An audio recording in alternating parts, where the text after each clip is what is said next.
মহিষাদলে ফের ইফতার খেয়ে অসুস্থ 27। মহিষাদল সম্প্রতি মহিষাদল ব্লকের কাঞ্চনপুর গ্রামে ইফতার মজলিসের খাবার খেয়ে অসুস্থ হয়েছিলেন গ্রামের বেশ কয়েকজন। সেই ঘটনার রেশ কাটতে না কাটতে ফের ইফতার খেয়ে অসুস্থতার ঘটনা মহিষাদলে। সোমবার সন্ধ্যায় অসুস্থ অবস্থায় প্রায় 27 জন গ্রামবাসীকে ভর্তি করা হয় মহিষাদলে বাসুলিয়া গ্রামীণ হাসপাতালে, যাদের মধ্যে বেশিরভাগ শিশু বলে জানা গেছে। স্থানীয় সূত্রে খবর, রোববার বিকেলে স্থানীয় মানুষজনেরা রোজা উপবাস পালনের পর একসাথে মিলিত হয়ে ইফতার করেছিলেন। এরপর রাত থেকে ক্রমশ অসুস্থ হতে থাকেন তারা।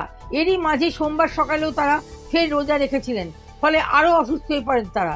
সোমবার সন্ধ্যার পর থেকে অসুস্থ অবস্থায় প্রায় 27 জনকে ভর্তি করা হয় স্থানীয় চিকিৎসা কেন্দ্রে। হাসপাতালে ছুটে যান প্রতিনিধিরাও। জানা গেছে অসুস্থদের সকলেই কাঞ্চনপুর এলাকার বাসিন্দা। বারবার কি কারণে অসুস্থ হচ্ছেন ওই এলাকার মানুষজনেরা, সে ব্যাপারে খোঁজ খবর চালাচ্ছে প্রশাসন।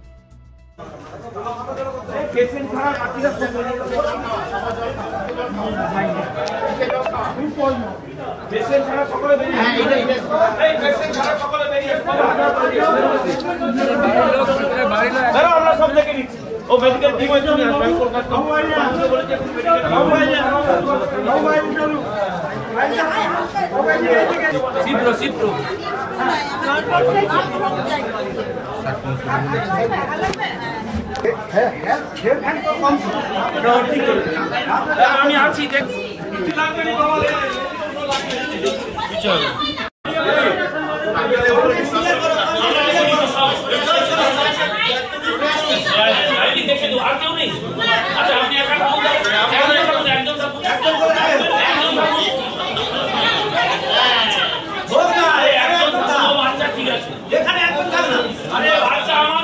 তোমার চিন্তা